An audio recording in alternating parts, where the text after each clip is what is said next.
पर आने वाले हैं स्वामी ध्यान रस्य जी। तो जोरदार तालियों से स्वागत करें स्वामी ध्यान रस्य जी का और इनका आशीर्वाद ग्रहण करें। नमः शिवाय, नमः शिवाय। ओंकार रूपम वरदम भक्तानामार्तिनाशनम मंगलम मंगलानां च वंदे तं गणनायकम्।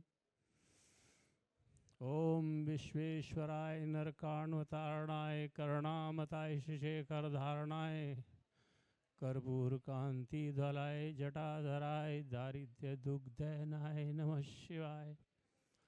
देवी प्रपन्नार्ति हरे प्रसीद प्रसीद मातर जगतोऽखिलस्य प्रसीद विश्वेश्वरी पाहि विश्वम् त्वमीश्वरी देवी चराचरस्य युष्मेषु सर्वेषु निवसन्तं प्रकटितं च मम ईश्वरं प्रेमणा प्रणमाम्यहम्। जो संस्कृत के जानकार हैं उनको समझ में आ गया होगा। हम सब में विराजमान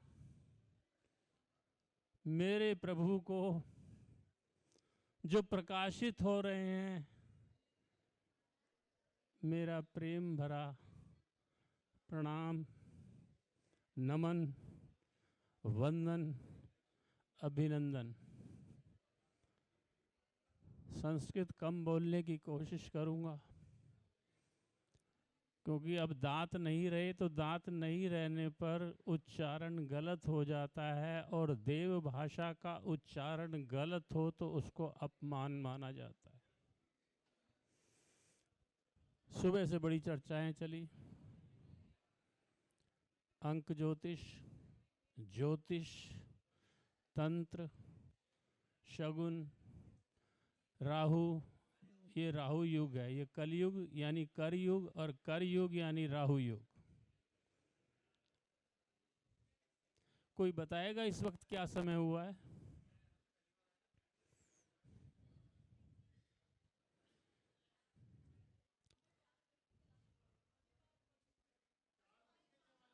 चार बजकर 44 ये ग्रह है, ये नक्षत्र, ये सब कहाँ से उत्पन्न हुए? आज का सूर्य उदय कितने बजे का है दिल्ली में?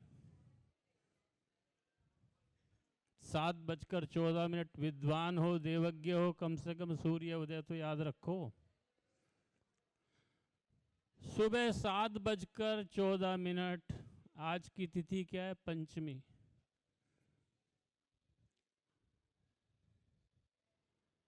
पक्ष है कृष्ण पक्ष। तो कृष्ण पक्ष में और शुक्ल पक्ष में जो स्वर हैं वो क्रमवार बदलते हैं। आप अगर कोई सुबह 5 बजे उठने वाले हों, 6 बजे उठने वाले हों, सूर्य उदय से पहले उठने वाले हों, तो सबसे पहले तो उठने का तरीका सीख लीजिए।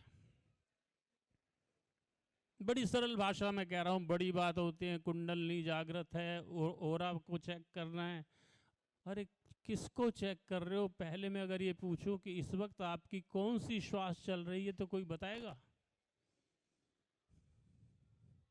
बताइए कौन सा स्वर चल रहा है आपका? इड़ा चल रही है या पिंगला? चेक कीजिए। और चेक करने का तरीका है अपने हाथ को उल्टा कीजिए और श्वास नाक से छोड़िए।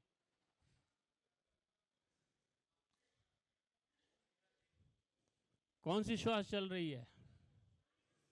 नहीं तो मैं बता देता हूँ। सुबह 7:14 पर सूर्य उदय हुआ और आज जो पहली श्वास चली पंचमी तिथि होने के नाते वो ईड़ा श्वास थी, यानी चंद्र स्वर था। तो जरा काउंटिंग कीजिए। 7:14 से 8:14, 9:14, 10:14, 11:14, 15:14, 16:14, 17-14। तो अभी क्या समय है?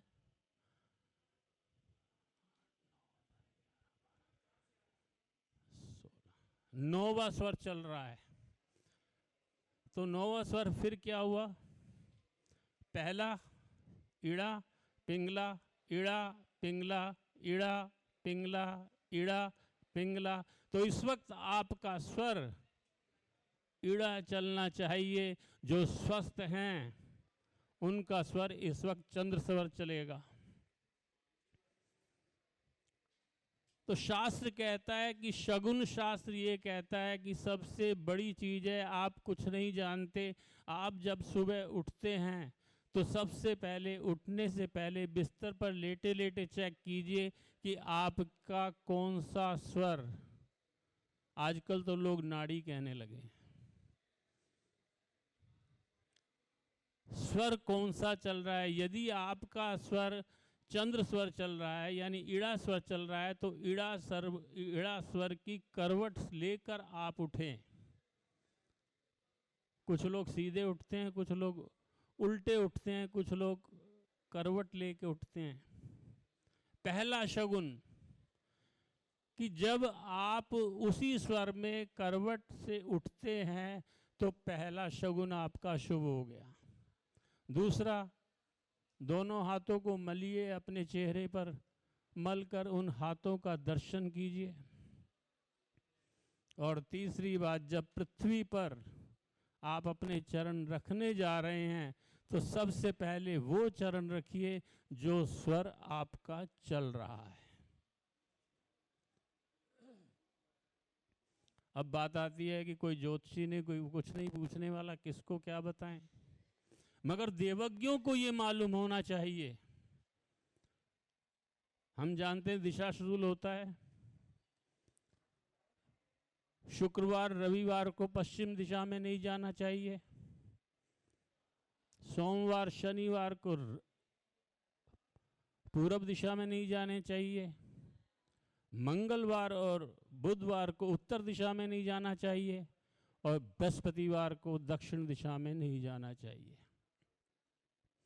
और अगर कोई आपातकालीन स्थिति आ जाए तो क्या करें?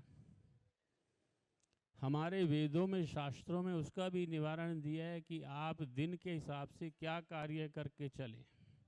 अगर वो भी संभव नहीं हो तो एक संभवता कार्य करने का हक हमारे हाथ में है। वो ये है कि जो स्वर चल रहा हो उस स्वर का पहला कदम उस घर से या होटल से आप बाहर रखिए अपने कमरे से और चलना शुरू कर दीजिए।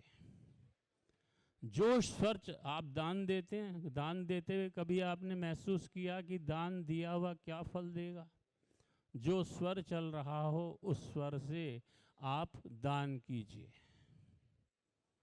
अब बात आती है कि कृष्ण पक्ष और शुक्ल पक्ष 15 तिथियां होती हैं। बस इतना जान लीजिए कि कृष्ण पक्ष में जब प्रतिपदा आएगी तो उस दिन पहला स्वर जो है वो पिंगला का होगा और उसके बाद प्रतिपदा, द्वितीया और तृतीया। सुबह जब आप सूर्योदय के समय देखेंगे तो आपका पिंगला स्वर चल रहा होगा और क्रमवार ये एक एक यानी 2.5 घड़ी, एक एक घंटे बाद ये बदलता है। इसी प्रकार शुक्ल पक्ष में ये नोट कर लीजिए कि सबसे पहला स्वर जो होगा वो ईड़ा का होगा और ईड़ा स्वर में जो कार्य किए जाते हैं वो सभी समस्त शुभ कार्य किए जा सकते हैं। और सूर्य स्वर में आप जो कार्य करेंगे वो चल कार्य कीजिए, कठिन कार्य कीजिए, क्रूर कार्य कीजिए, वो सफल होंगे।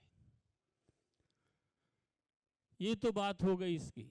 अब आप जानते हैं कि 1 घंटे के अंदर स्वर में हमारे जीवन और हमारी इस सृष्टि के 5 तत्व मौजूद होते हैं। जब स्वर शुरू होता है तो पहले 20 मिनट पृथ्वी तत्व चलता है। उसके बाद 16 मिनट अग्नि तत्व चलता है, उसके बाद 12 मिनट जल तत्व चलता है, पृथ्वी, उसके बाद 8 मिनट वायु तत्व चलता है और उसके उपरांत 4 मिनट आकाश तत्व चलता है। और जब ये स्वर बदलते हैं तो 2 मिनट का समय, मिनिमम 2 मिनट से 4 मिनट का समय जो है आपके स्वर को बदलने में लगता है। और उस वक्त में जो कार्य आप करेंगे, उस वक्त में किया गया गर्भाधान भी उच्च कोटि के बालक को उत्पन्न करेगा। अगर उस समय में किसी ने लॉटरी खरीद ली तो वो लॉटरी का टिकट अवश्य फल लेकर आएगा। स्वर, बातें हो रही थी तंत्र की, बातें हो रही थी तांत्रिकों की। आज के समय में प्रमोद कुमार जी जैसे व्यक्ति गिने चुने हैं, मगर देवज्ञ भी ऐसे ऐसे हैं जो केवल मंत्रों से अग्नि प्रज्वलित कर देते हैं। बात चल रही थी कुंडलनी की।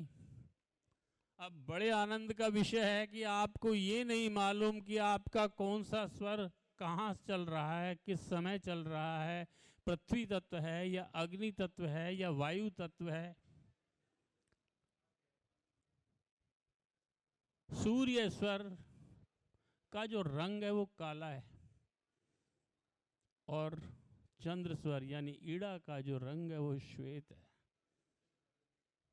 सुषुम्ना, सुषुम्ना नाड़ी वही होती है जब दोनों स्वर आपस में परिवर्तन करते हैं और इस परिवर्तन के समय किया गया हर कार्य शुभ होता है।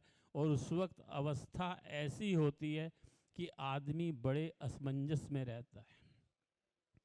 अभी डॉक्टर पंत साहब ने एक बात कही थी, बहुत अच्छी कही थी कि अष्टम भाव का चंद्रमा है, बहुत परेशान है और मोती पहना दिया। मेरे पास ऐसे ऐसे व्यक्ति आए जिन्होंने मोती पहना और पागल हो गए हैं। अगर कोई व्यक्ति डिप्रेशन में है तो उसको भूलकर मोती मत पहना देना। मोती पहनाते ही वो पागल होना शुरू हो जाएगा।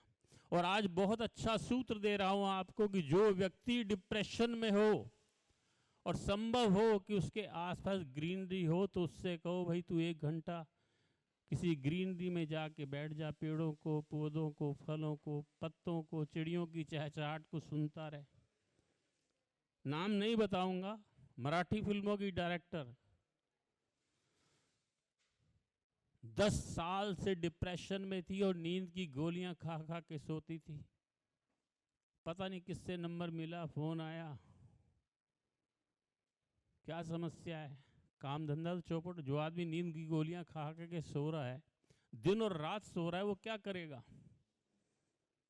और कौन उसकी मदद करेगा? हमने एक ही बात कही, आप बॉम्बे में हैं, मीरा रोड पर हैं, आप सीधा किसी भी बीच पे चले जाइए, 1 घंटा शाम को लहरों को देखिए और आज ईश्वर की कृपा से, माँ भगवती के आशीर्वाद से वो दोबारा मराठी फिल्मों में एज ए डायरेक्टर काम कर रही हैं। तो सूत्र बहुत हैं। प्रश्न इस बात का है कि मैं ये कहता हूं कि सूत्र मैं आपको दे देता हूं, पर अप्लाई कहां से करोगे ये तो बताओ। अप्लाई तो वो ही करेगा जो ये जान जाएगा कि इस सूत्र की जगह यहां पर है, इस सूत्र का यहां पर प्रयोग किया जा सकता है। माचिस अगर आपको दे दी गई तो कम से कम ये तो पता होना चाहिए कि आपने गैस स्टोव जलाना है या अलाव जलाना है या पूरी बिल्डिंग को जला दोगे। वो दोनों काम करती हैं। तो बंदर के हाथ में कभी उस तरह नहीं देना चाहिए। और मैं एक बात जानता हूँ, यहाँ जितने भी वक्ता आए हैं सूत्र दे रहे हैं पर नुक्ते छुपे हुए हैं। मैं बात को समाप्त करूंगा 3 मिनट में। समस्त ग्रहों के उपाय के लिए एक छोटा सा, मैं बार बार कहता हूं, आज फिर कहूंगा,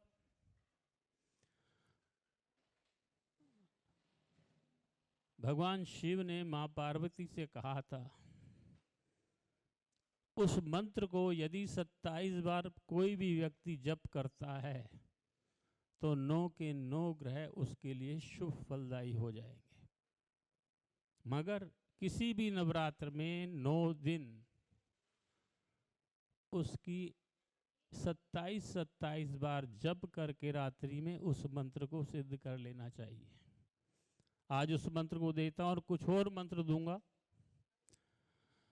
वो मंत्र है, ओम नमस्तुते भगवते पार्श्वचंद्राधरेन्द्र पद्मावती सहिताय मे अभिसिद्धि दुष्ट ग्रह भस्म भक्ष्यामि स्वाहा स्वामी प्रसादे कुरु कुरु स्वाहा हिल हिली मातंगनी स्वाहा स्वामी प्रसादे कुरु कुरु स्वाहा।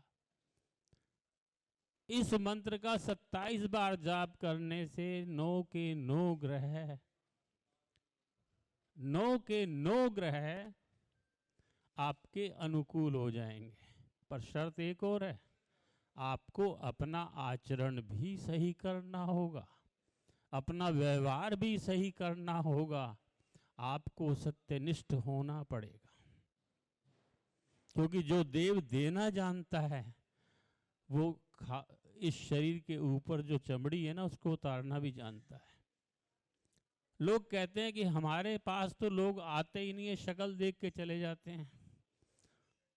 तो देवज्ञ माथे पर अपने तिलक लगाते हैं। तो आज एक मंत्र बताता हूं माँ का, अगर उस मंत्र का जप करते हुए तिलक लगाया जाए, 7 बार उस मंत्र को जप करके तिलक लगाया जाए, तो आपकी आकर्षण शक्ति और आपकी ऊर्जा जो है वो हजारों गुना हो जाएगी। मंत्र है, ओम नमो भगवते भगमालिनी विस्फुर विस्फुर स्पन स्पन नित्य किलने द्रव द्रव हुम से क्रीमकारक्षरे स्वाहा। और एक रक्षा मंत्र दे रहा हूं जो सिद्ध है, जिसको सिर्फ पूजा स्थान में बैठने के बाद सबसे पहले अपने गुरु इष्ट और कुल देवता को याद करके इस मंत्र को 3 बार पढ़कर अपने ही वक्ष पर फूंक मार लीजिए। कोई ऊपरी बाधा, कोई ऊपरी शक्ति आपके जप में तप में बाधा नहीं डालेगी। और वो मंत्र है, ओम भद्रकाली उच्चिष्टि मम शरीरे प्रवेशनी मम कार्य सिद्ध कारणी फट फट ओम। क्या नहीं है, जब जागरण की बात होती है, कुंडली जागरण की बात होती है, अभी तो यहाँ जो बैठे हुए हैं बहुत से कम लोग हैं जो कि नाभि तक जिनकी श्वास जाती है, किसी की वक्ष तक जाती है, मणिपूरक चक्र तक भी किसकी जा रही है। और जब तक श्वास मूलाधार तक नहीं जाएगी तब तक कुंडलनी पे चोट नहीं पड़ेगी, और चोट नहीं पड़ेगी तो कुंडलनी जागृत नहीं होगी। सर्वे भवन्तु सुखिना सर्वे सन्तु निरामया सर्वे भद्राणि पश्यन्तु माँ कश्चित् दुर्भाग् भवेत्। मेरे साथ प्रेम से बोलिए, नमः शिवाय नमः शिवाय नमः शिवाय।